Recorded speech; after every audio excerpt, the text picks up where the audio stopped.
Okay, so hello everybody.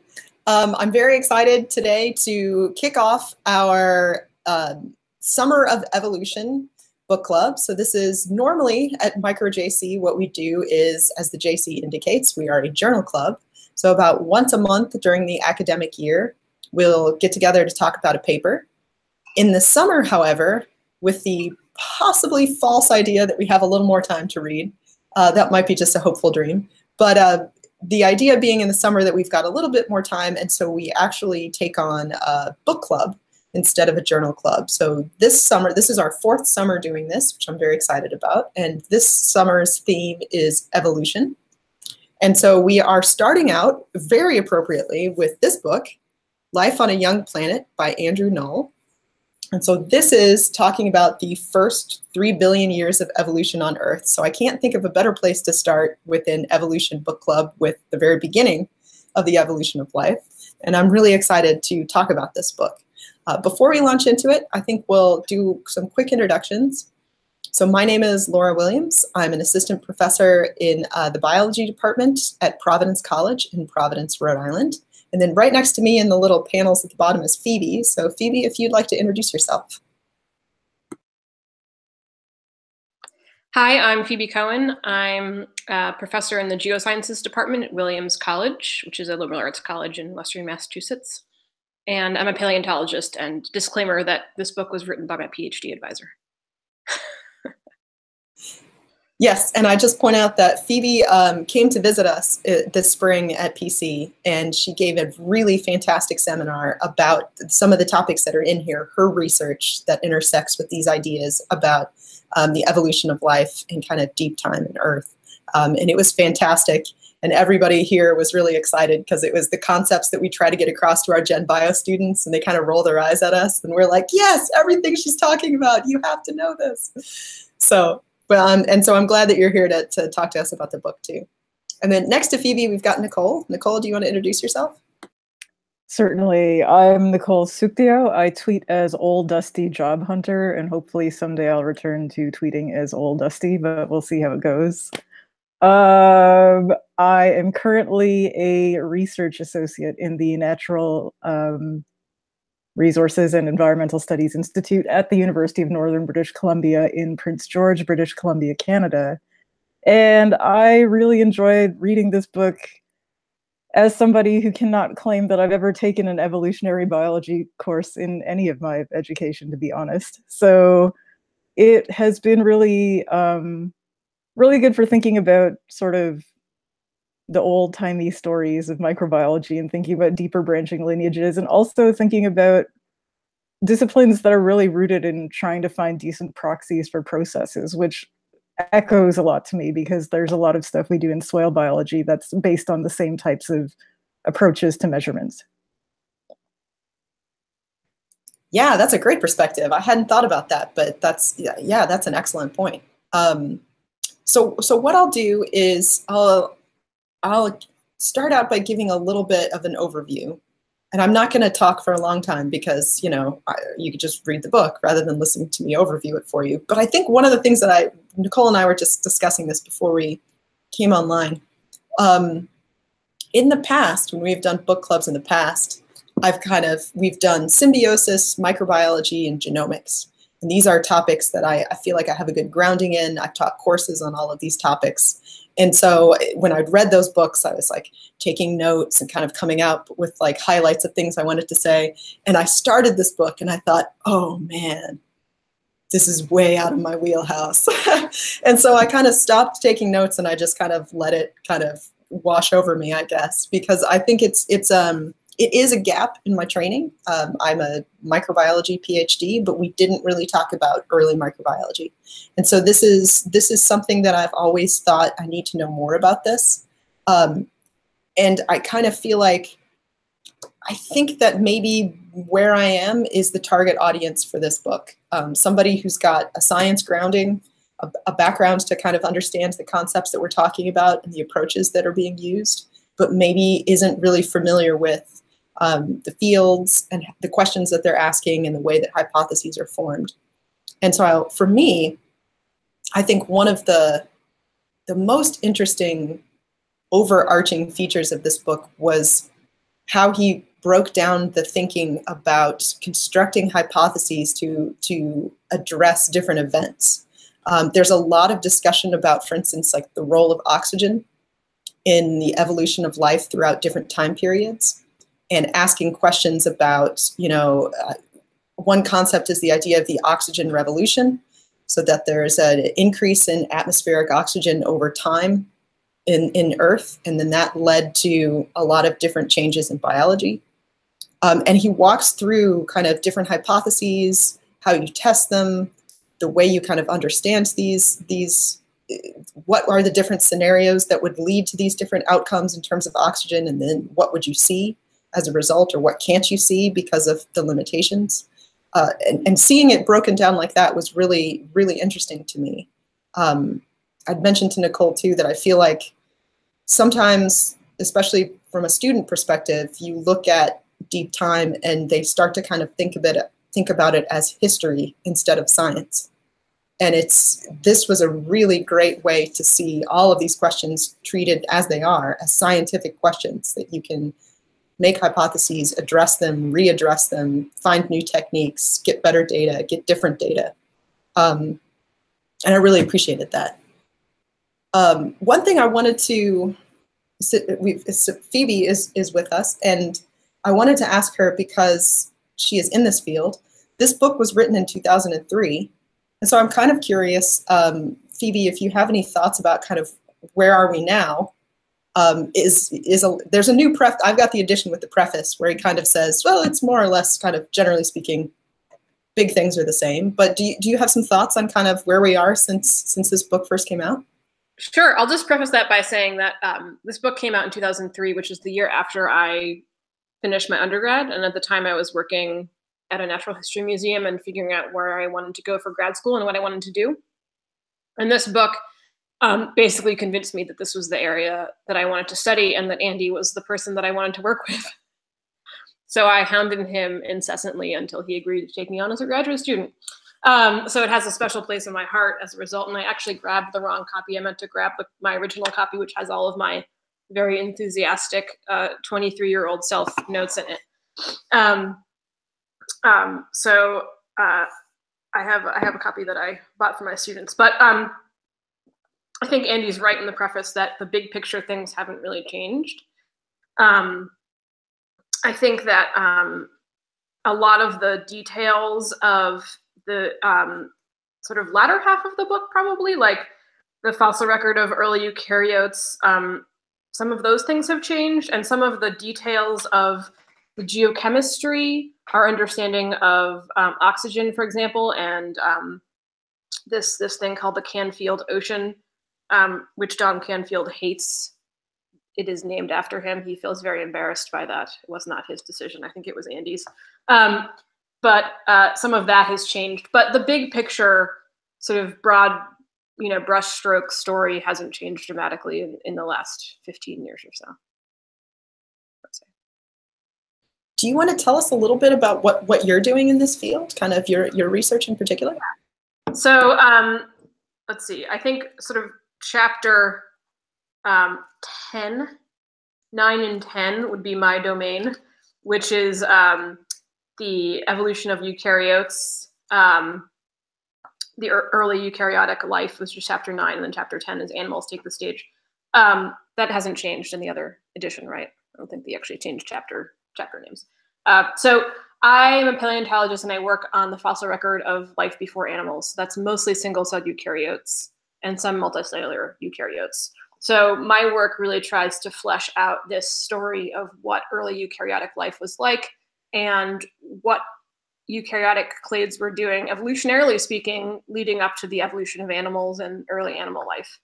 And then tying that in, as Andy does in this book, with changes in the rest of the Earth system, like the Snowball Earth events, which he discusses at some point in here, which were global glacial events, and changes in redox conditions, so changes in oxygen, and changes in other cycling of other elements that are dependent on oxygen, like iron, for instance, which comes up a lot in this book as well. Yeah, thank you very much. And I think this is this is a great book to show students to help them understand why general chemistry is important. Because they have to take general chemistry to be, at least here, they have to take general chemistry to be a biology major. And sometimes they kind of feel like, why am I learning this? And you're like, oh man, this is like we're talking about, you know, like you said, redox and iron and oxygen. And you are really at this point thinking about physical processes and then physiological processes. Right. And so, yeah. I mean, one of the reasons that I enjoy this area of research is that I have to be a little bit of everything. But yeah, understanding chemistry, understanding biology, and understanding geology are all essential to trying to piece together these stories about what happened, you know, a billion years ago or more. And yes, I only took 2 semesters of chemistry in college, so I had to learn a lot of chemistry along the way afterwards. But yeah, and I think I am truthfully one of the students who kind of compartmentalized when I was going through college, kind of compartmentalized my biology and my chemistry. And I, you know, I took my chemistry classes and, you know, I did decently well in them. But it's now that I'm thinking about kind of, it gives me an inroad. So microbial physiology and thinking about physiological processes helps give me an inroad to be like, you know, why do we care about redox? Why do we care about sulfur? You know, what happens to nitrogen in different situations? And that just helps me kind of find an anchor to go, okay, here's our starting point of why we want to know this. And then what can happen? How can it happen?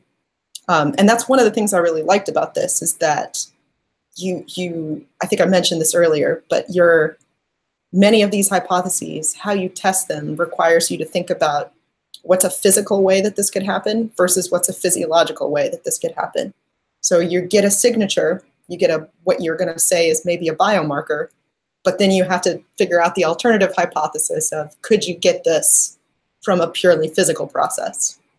Yes. And at some point later in the book, in a later chapter, he talks about like magnetite, which I thought was really interesting. Yeah, bacterial magnetite. Yep.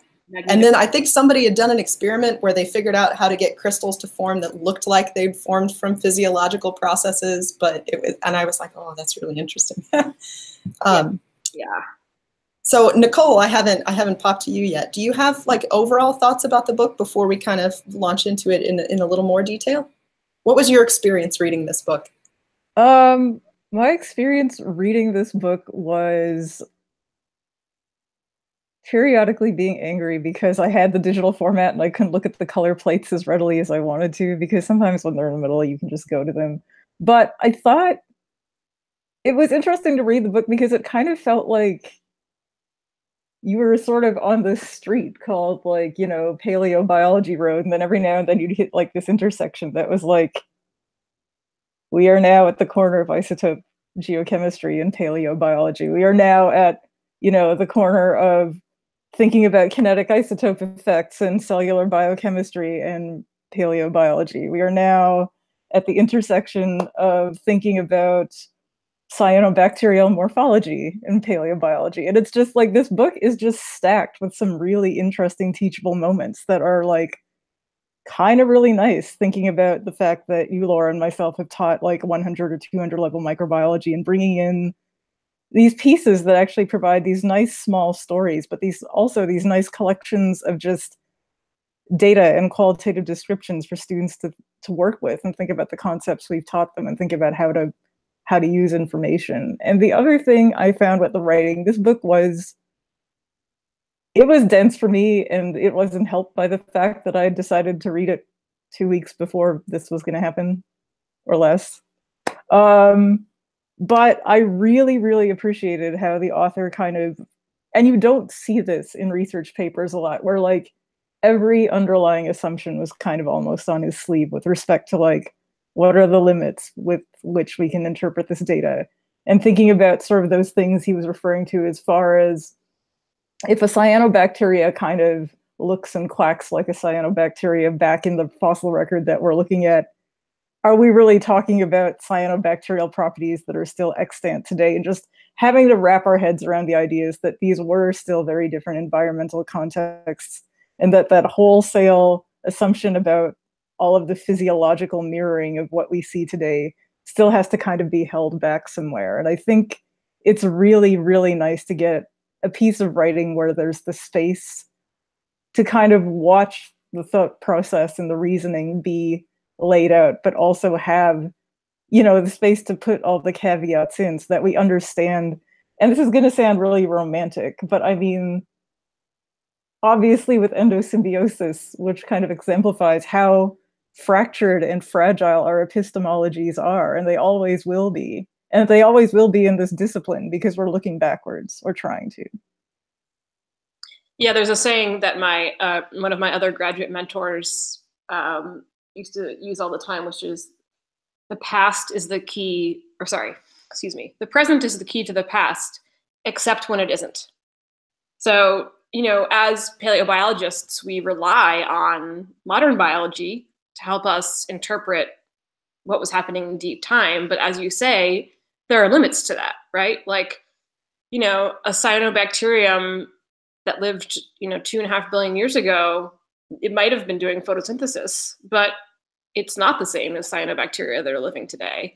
And, you know, that can trip you up in some really interesting ways if you're not, you know, keeping your awareness of those differences. But we'll never really know what the differences are, right?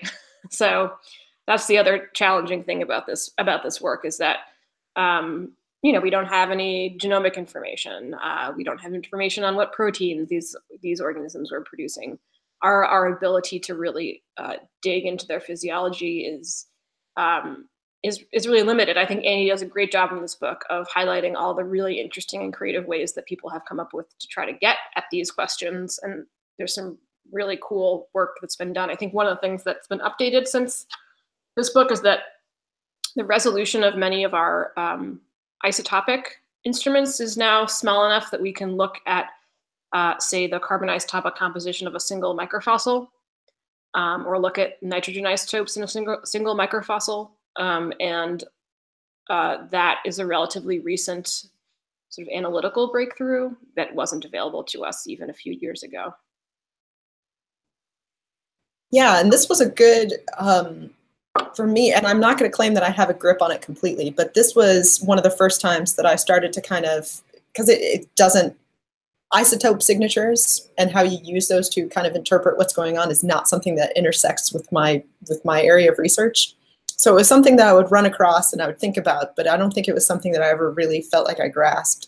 And I'm not necessarily going to claim that I have a full grasp of it now, but there's a really nice explanation of fractionation that he offers to try to help people understand, okay, you have these, for carbon, you've got these different isotopes of carbon.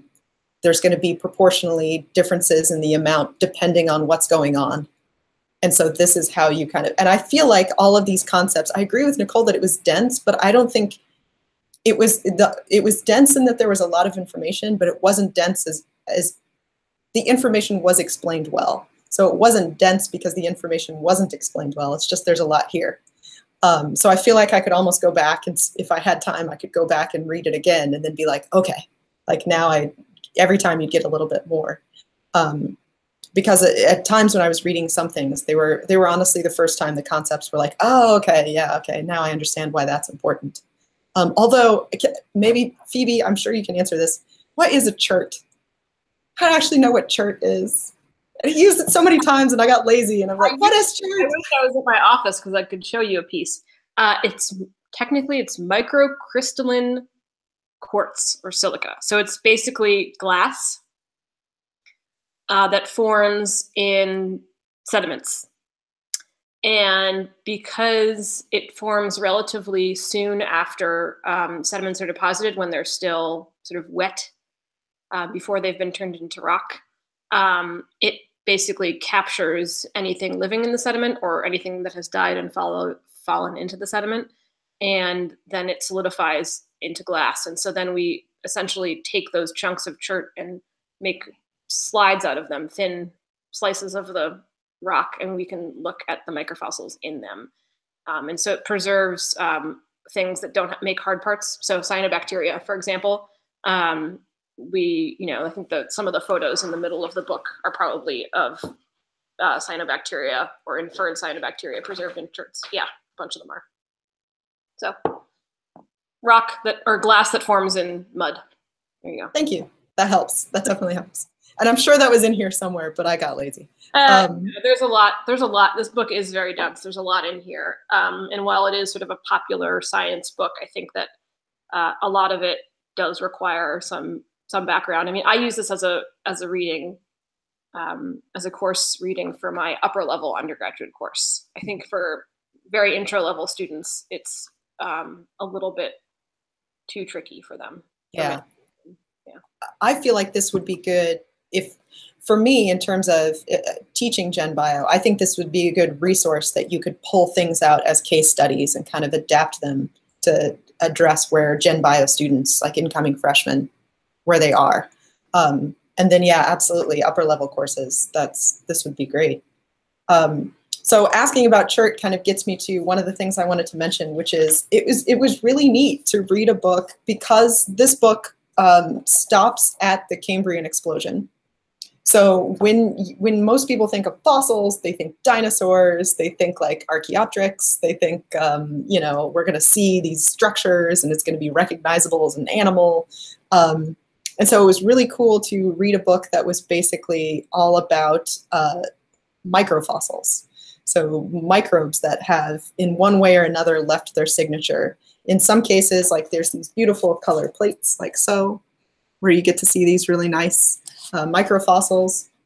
In some cases, there are, let me see if I might be able to quickly find it, but there's examples of not the fossils themselves, but basically the tracks. So you can kind of see that something's maybe been moving along.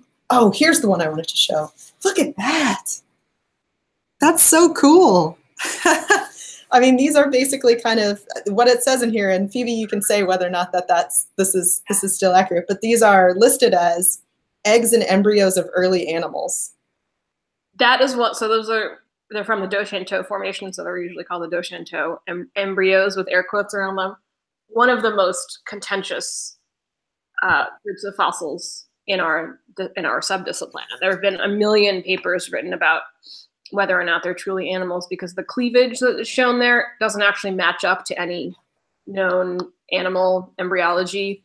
Some people have claimed that they're giant protists or giant bacteria or various other things. So they sort of remain enigmatic.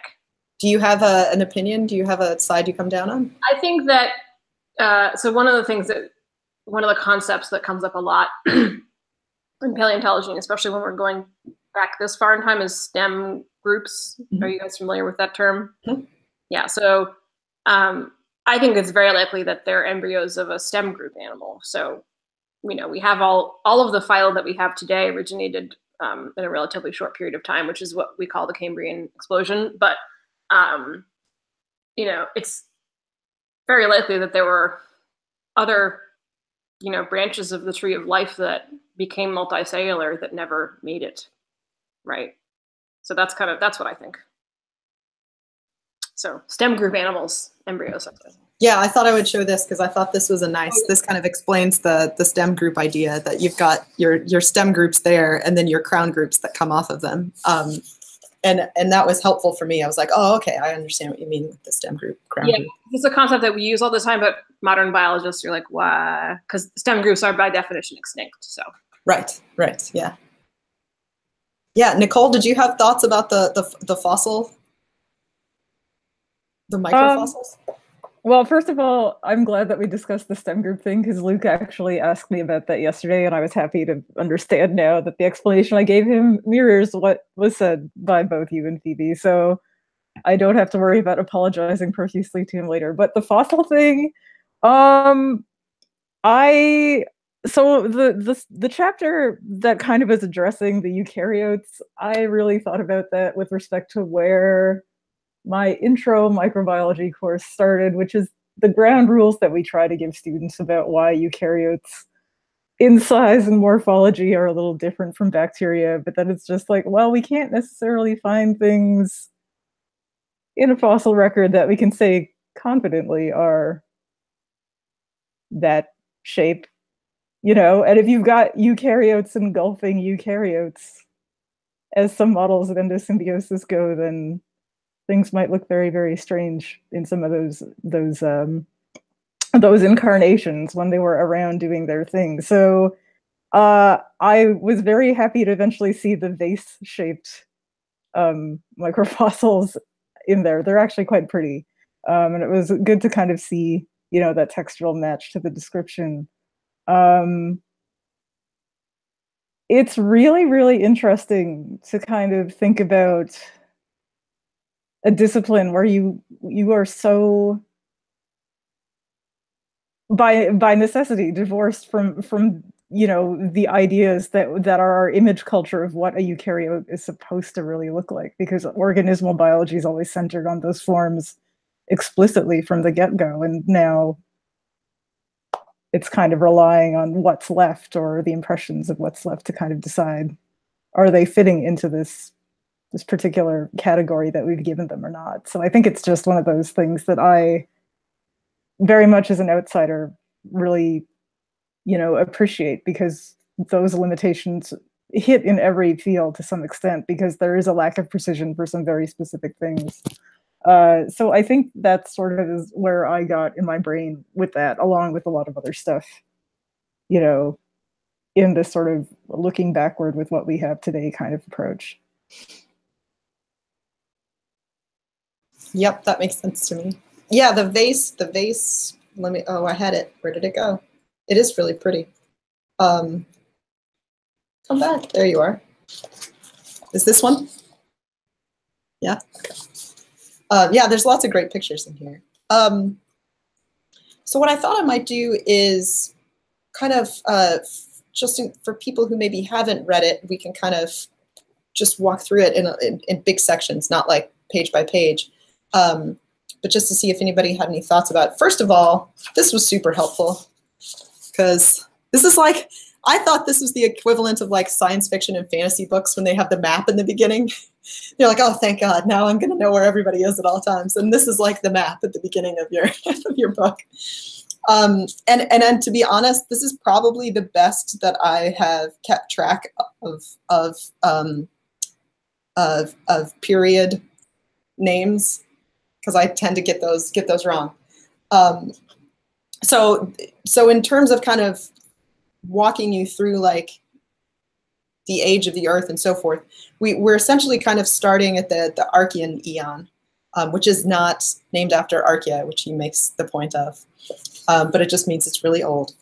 And so I kind of liked the discussion of, you know, we start with the tree of life. We start talking about, and I can't remember exactly which chapter it is, but there's some discussion about hypotheses of, you know, how did you can have a lot of debate about when do you say that life started, but there is a discussion about the RNA world hypothesis. So kind of what were the first macromolecules? Like you would need a self-replicating molecule to kind of get this process going. Was it RNA? That's a good candidate. How would this have happened? He talks a little bit about the experiments that have been done to kind of see if you replicated some of what we think might have been kind of the chemical characteristics of early Earth. Can you get macromolecules to form spontaneously? And I don't know, Phoebe, do you know kind of, there's been some more done on that, but do you know kind of where we are for that? Yeah, I mean, the origin of life stuff is a little bit outside of my wheelhouse, but I do teach about it. So I kind of try to keep half an ear to the ground. Nothing revolutionary. I think that people are always working on, you know, creating, it's pretty easy to create lipid double cell walls, right?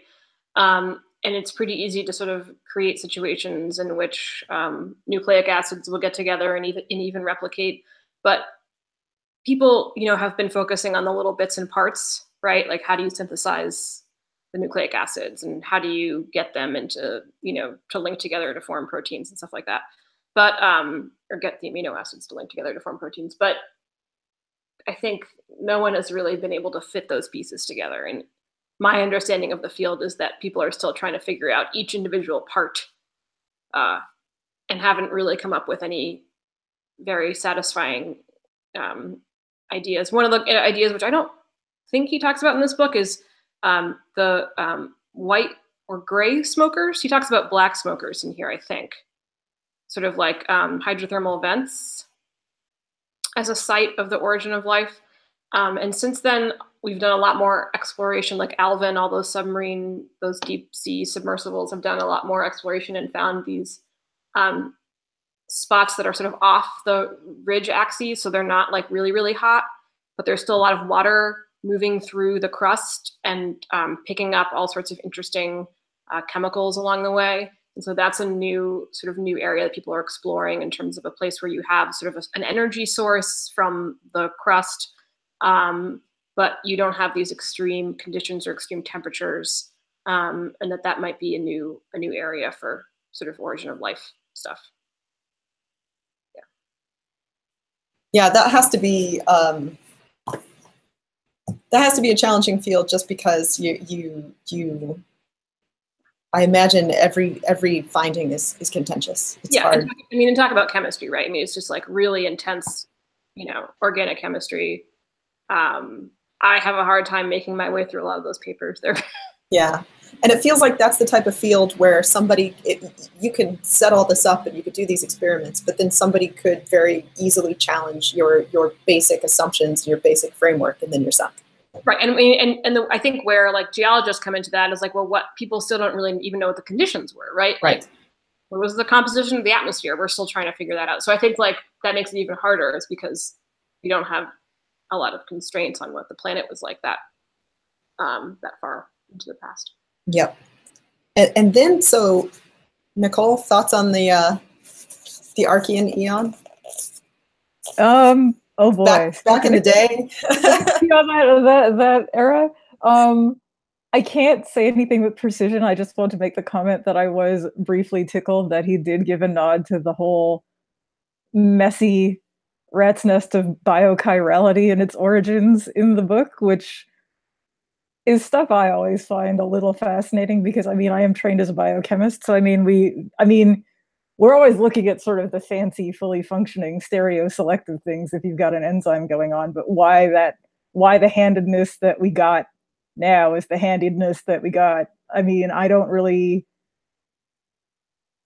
can't even really fathom how you would begin to kind of look at a process like that. But one thing that comes to mind to me as well that that kind of comes off of this, and it's going to sound like a departure, but it's really not supposed to be, is just all of the landscapes to get something like stuck and staying and doing its thing is just, it's either life or it's deconstructions of life on hard mode. And there was sort of a mention that Andy makes about even like your heterotrophs are not really going to have a good time of sticking around if you don't have a whole lot of organic matter deposits. Or you may, but like maybe there's just too much thermal or aqueous motion to keep them in place for something like a heterotrophic population to get a foothold. So thinking about, the other thing that we're trying to reconstruct here, which is not only a picture of what progenitor processes and progenitor forms of life are, but of course that big time question in like, what did the transitional states, what did the slippery slopes that gave something a chance to sit and stay and persist and have its own trajectory in establishing, are things that we're still kind of wrapping their heads around. So as far as the biochirality thing goes, I feel, this is all it is just a feeling, is that there was just an aggregate of something that could do some process really well repetitively, that had some mechanism of being perpetuated, and like that's sort of the form that they went with. That kind of seems to make the sense with polymers, because actually when you think about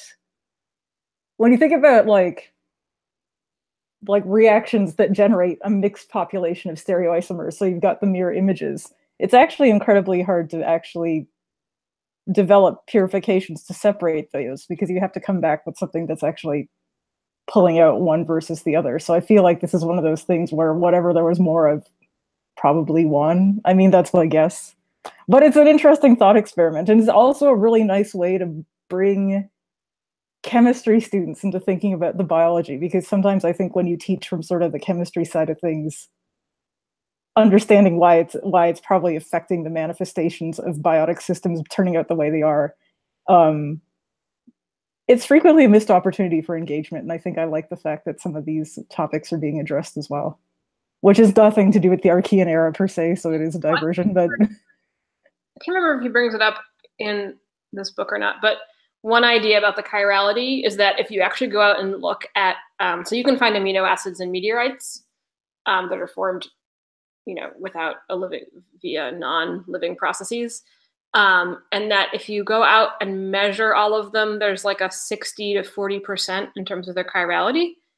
So for whatever reason, I don't know, but so like that maybe if organisms were using amino acids that were already in the environment before they started synthesizing their own, that that there were more of the whatever, I can't remember, the handedness that we have now, that because they were more in the environment, that's how life ended up using one over the other. So that's very cool. I wanted to read more about biochirality when I was in grad school, and I just didn't have as much time, but this is now something that I think is definitely something I'm going to need to look up. So thank you for mentioning that. I can't think of them off the top of my head, but there's some neat papers that talk about talk about that idea. Yeah. One of the things that really strikes me about this, and I thought of it again as Nicole, you were kind of talking about chirality and kind of all of this kind of coming together, is just having to, for me, given the field that I'm in, having to adjust my sense of scale for time, and that was a big deal for me. So I'm a microbiologist. I mean, we have the predatory bacteria that we work with go through a generation in 4 hours. So we're on the other end of the spectrum in terms of time. And so kind of thinking about, at one point when I was reading this, I kind of paused so that I could just think about the amount of time that we're talking about in terms of transitional states.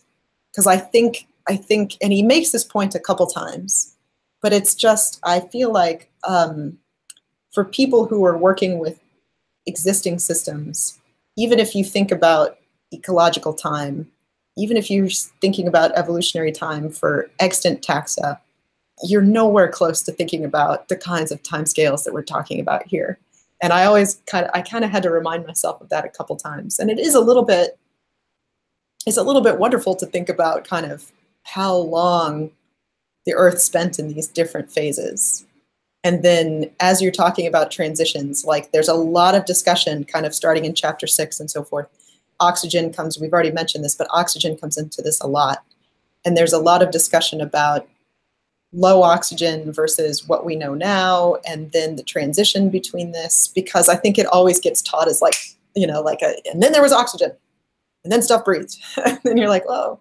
And he talks a bit about, we're talking about oxygen in the oceans at different levels of the oceans, and that things by the coast were probably different from the deep sea or even out away from the coast, and kind of like things like that. And for me, even, I have to admit, like, I don't have a good way of tracking. And this is one of the things that I think might have been useful for me, was to kind of see, I mean, we're talking about timescales where the continents are changing, and I don't necessarily have a good framework for that. So at one point, I think at one point he mentioned like an ice sheet that was centered on Northern Africa. And I was thinking, where was Northern Africa then? Like, I don't actually know. It's Northern Africa now, but where was it when all of this was going on? Because these are the kinds of shifts that we're talking about, where if you're in this field, I feel like you just kind of know this. But for me, it bends my brain a little bit. One of the biggest struggles of teaching this stuff is getting students to try to conceptualize deep time. One of the things I do is I do like a time scale activity in the beginning of my intro course, where I have this these rolls of paper that I roll out across the floor, and so the students have to make a timeline of Earth history, and then they put down sticky notes where they think events happened, and then we actually go back and look at where they actually happened, and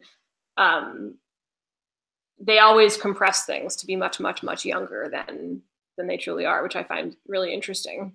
But yeah, the physical process of making this timeline and walking up and down it, I think is helpful for them, as like just having a visual in their minds for the rest of the semester about, okay, now we're, you know, way back down the hall, you know, because it is really tough. And I think that, you know, for me, it's intuitive now. And I have to remind myself that for my students and, you know, even some of my colleagues that, that it's not, yeah. There are certain dates that I actually try to memorize at this point because I'm like, I feel like I should know, like, how old is the Earth? And then when do we think cyanobacteria showed up? Stuff like that. Yeah, so I thought I would kind of flip forward a little bit. We've talked a little bit about the discussion of kind of early life and then the oxygen revolution. So we kind of introduced the idea of bacterial life and cyanobacteria. And then we kind of get into the origins of eukaryotic cells. And I just wanted to say that I liked this discussion of the endosymbiotic hypothesis. I thought it covered a lot of points that, because I've taught a symbiosis course, so we cover this in the very beginning. And we did, in fact, for our, was it our first? It might have been our first book club. We read 1 + 1 = 1 by John Archibald. And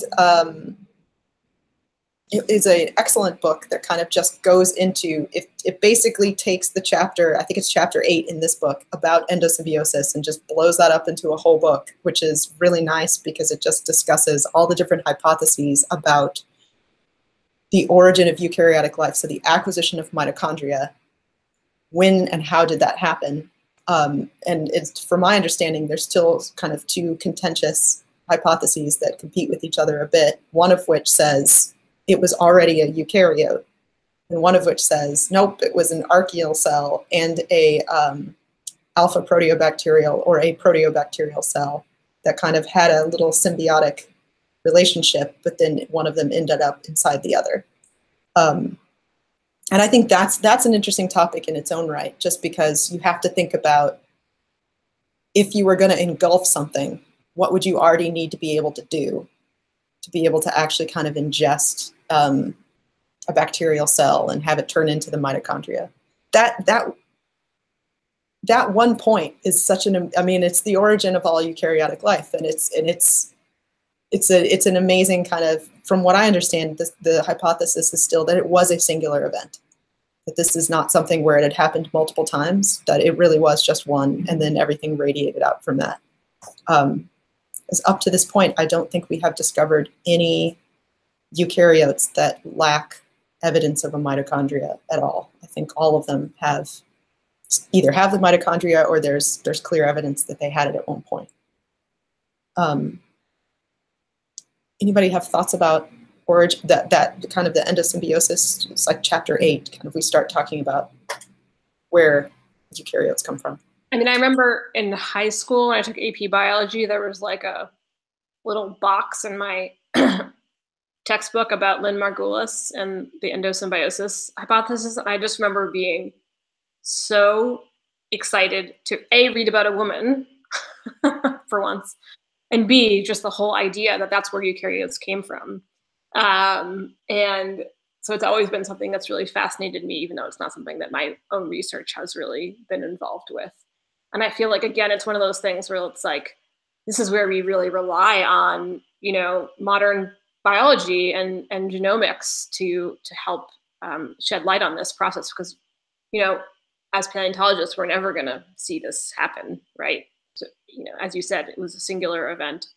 And so it's really an awesome opportunity to sort of collaborate with, you know, modern biologists and try to figure out, okay, what can we tell from, you know, the genomes of archaea and proteobacteria, et cetera, that can help, you know, help us understand what happened here. And I think you're right. As far as I know, the jury's still out in terms of whether it was sort of already a eukaryote. I'm not quite sure what that even means, versus the archaeal proteobacterial hypothesis.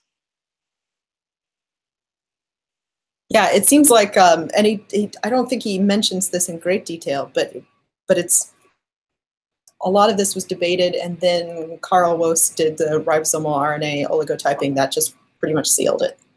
And we actually did this in my microbiology class. I made them look through the table of the paper that Carl Woese published, where it shows kind of the oligotyping of the mitochondria in the nucleus, and then a comparison of a proteobacterial cell. And I think they got it. But I mean, I'm like, you guys, this table, it's so clear. And they're like, okay. But all right, so then once we get to eukaryotes, everything goes downhill. No, I just said that because I'm a bacterial person.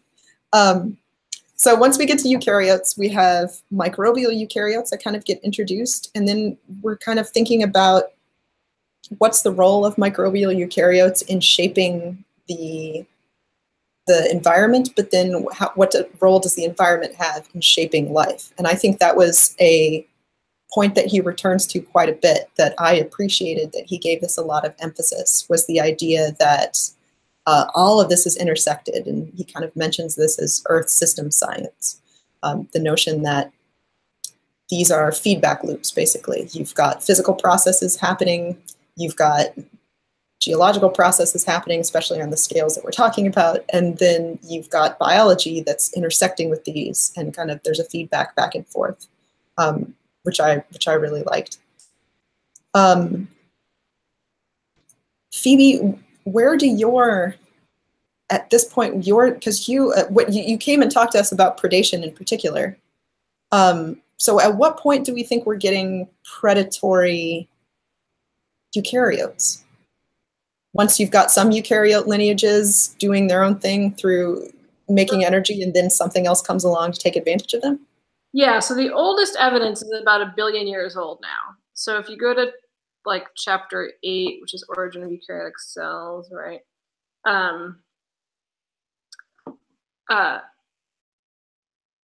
Yeah, so I would say about 1 billion years old. So actually well after what we think the origin of eukaryotes happened, which is probably around 2 billion years ago, maybe a little less.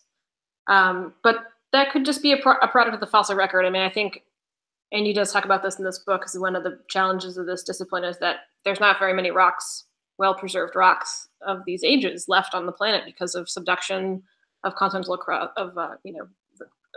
plate tectonics and subduction and erosion and mountain building and things like that. So we really don't get a continuous record of life, unfortunately, and kind of just get these little windows that open and close. But yeah, it's around 1 billion years old that we see the first evidence of active predation. I mean, you could argue that endosymbiosis in and of itself was a predatory event, but slightly different than sort of the type of predation that I guess I think about. Okay, cool.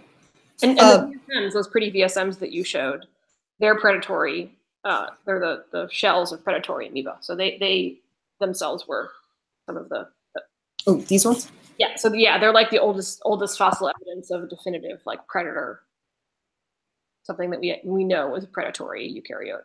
Because one of the things that you mentioned in your talk that I believe unless I'm pulling this just from your talk, I think you mentioned this in here too, is the idea that it's testate amoeba, so they're kind of making this protective layer. I mean, I guess unless that you had a really harsh physical environment, one of the main reasons to protect yourself is that something's trying to eat you. That's right. Yeah. Yeah. Okay. Mm-hmm. I'm keeping an eye on the time because I know people's time is limited. So we kind of get into, so he talks a little bit about microbial eukaryotes, and then he starts to talk about animals. So the evolution of animals. And this is where we get things like these kind of neat things that show like tracks of things that have been preserved, kind of moving along. And then there's this was neat. I kind of liked this. It's a reconstructed. I think they did sections, if I understand it. So it was sections of that they then kind of combined into a digital 3D image of what it would look like, which he described as wine glasses, kind of bendy wine glasses, which I liked. And then we kind of talk a little bit about, we're building up to the Cambrian, and then there's some discussion of the ice ages and Snowball Earth, the Snowball Earth hypothesis. And I liked that because one of the questions that I've had about these ice ages is, again, I have to adjust my mindset because the transitional periods, we're talking about a big time scale here, even now.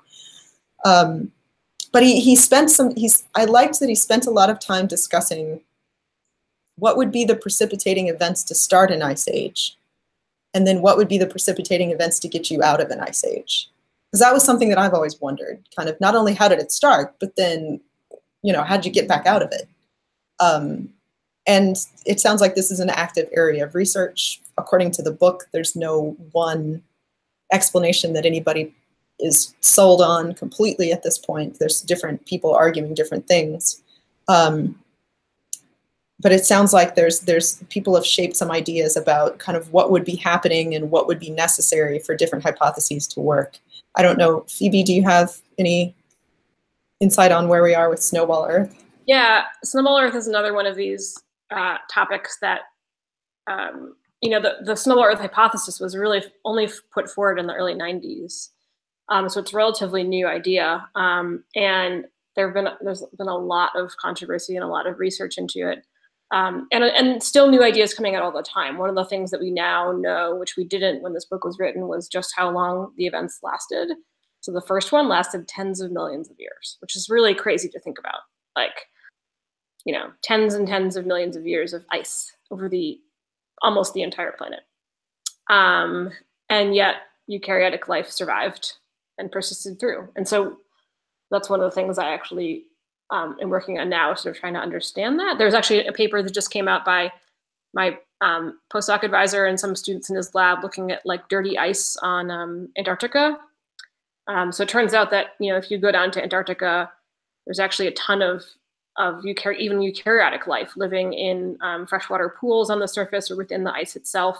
And so there's people like my postdoc advisor, who's sort of a deep time person, who've actually been going to Antarctica to try to study these communities and collaborate with people, modern biologists who work on them, to try to understand, how life could have persisted through such a long period of time of Snowball Earth. In terms of the initiation, still a lot of different ideas, and I don't think that anyone really has any consensus on it yet. Getting out of them is easy because you have CO2 continually being emitted.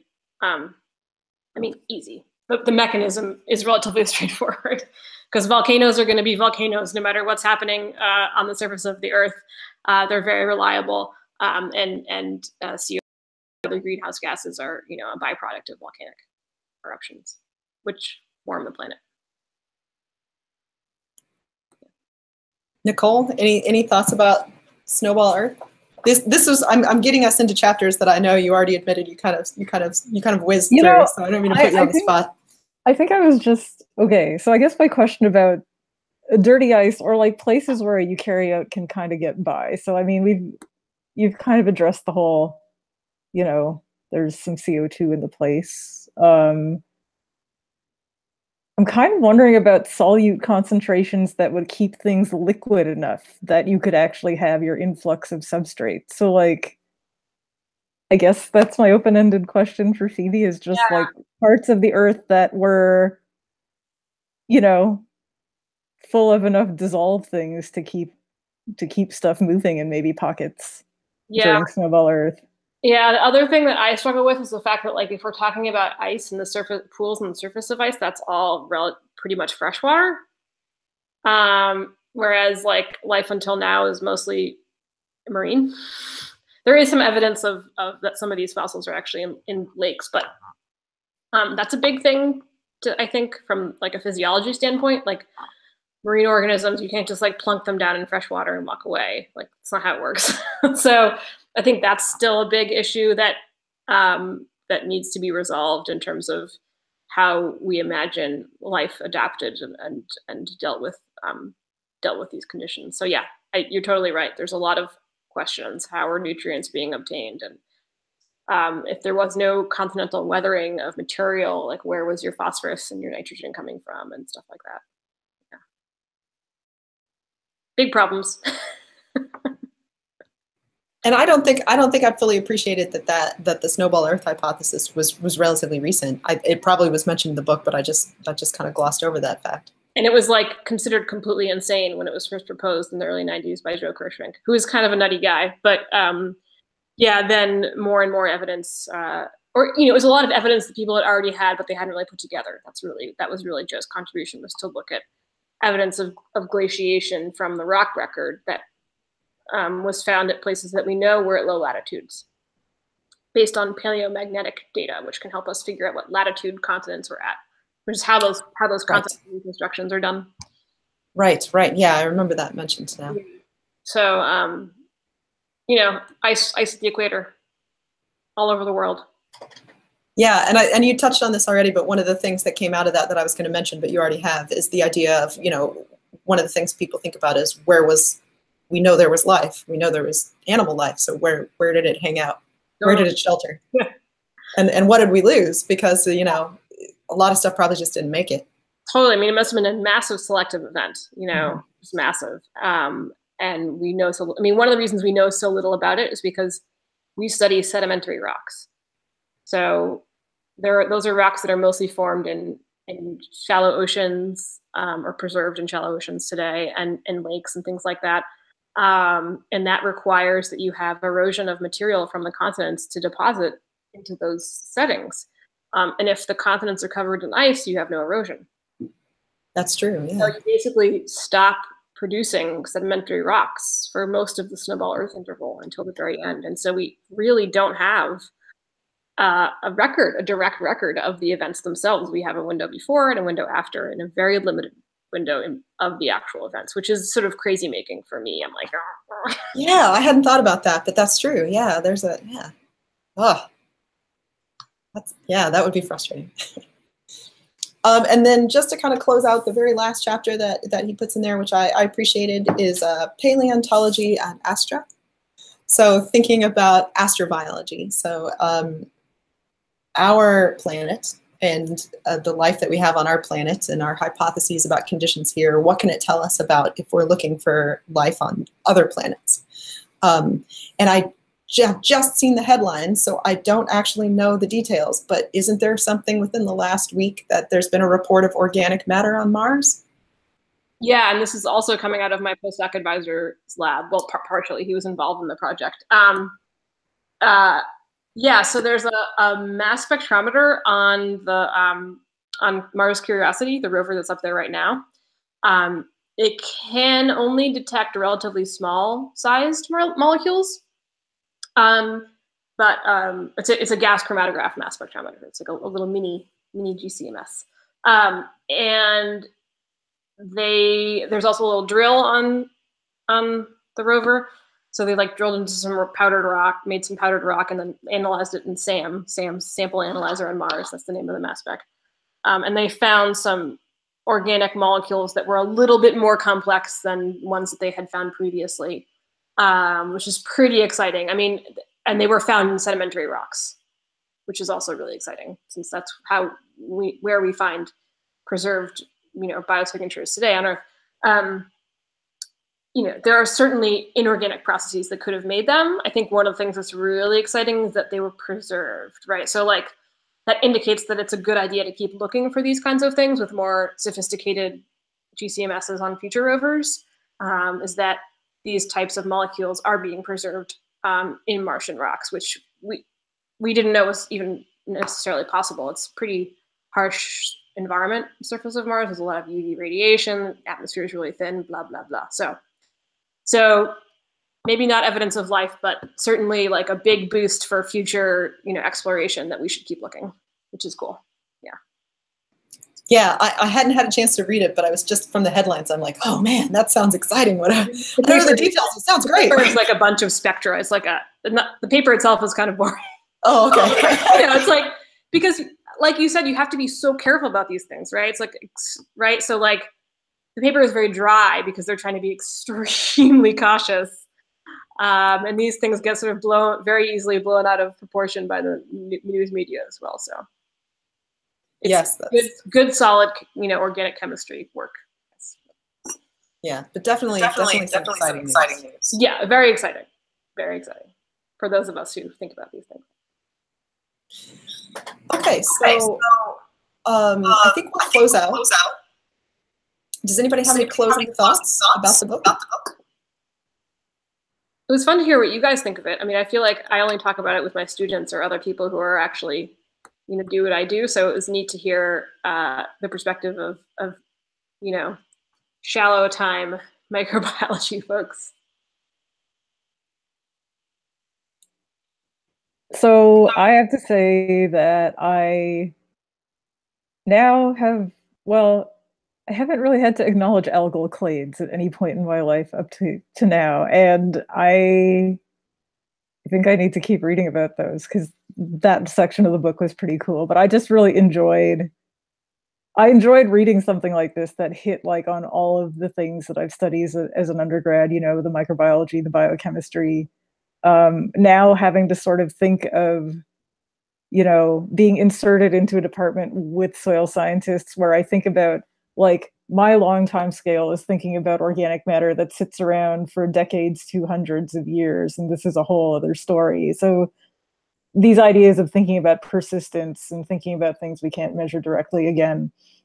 It's been really nice to read a narrative like this that was also really consistently framed in the author's own fieldwork, like the fact that that was sort of a recurring way of deploying all the different things that came out in here. It was nice to actually have that form to go to as you know, you explore all these very different topics. Yeah, I will echo what Nicole said. I really enjoyed reading this. As I mentioned at the very beginning, it's kind of a gap in my knowledge and one that I'd been thinking about filling. So I do want to take this opportunity to thank Roxanne Baynard for suggesting this. So I put out a call on Twitter for people to suggest books, and this was her suggestion on Twitter. So thanks to her for that, because this was great and it wasn't on my radar other than that. So with that, I want to thank Phoebe and Nicole for being here. I really appreciate it. Your insight into this book was really helpful, and it's always fun to discuss this with other people. And I will say, so we've got 2 more books coming up for anyone who, if you've watched this far, you might as well read the next book and join us for the next one. So next book for July, our discussion is going to be on Thursday, July 12th at 1 p.m., same time. You can find details on the website, which I tweet out very frequently under the hashtag MicroJC. But we are going to be reading A Crack in Creation, Gene Editing and the Unthinkable Power to Control Evolution. And this is by, and I'm going to have to look up how to pronounce her name because I've only ever seen it spelled, Jennifer Doudna and Samuel Spooner. So this is one of the people who's been very instrumental in the development of CRISPR. And this is a book that has just very recently come out with her perspective on the work to explain CRISPR and kind of develop CRISPR for possible gene editing in human beings. So this is, in a way, it's kind of thinking, up to now, we've been thinking about evolution on a large time scale, evolution not impacted by humans. And we're going to go all the way to the other end and think about a, you know, Gattaca-like future in which humans are kind of tinkering with evolution through gene editing. So if that sounds interesting to you, then please feel free to join us for the next book club in July. And with that, I'll say thank you to everybody, and we'll sign off.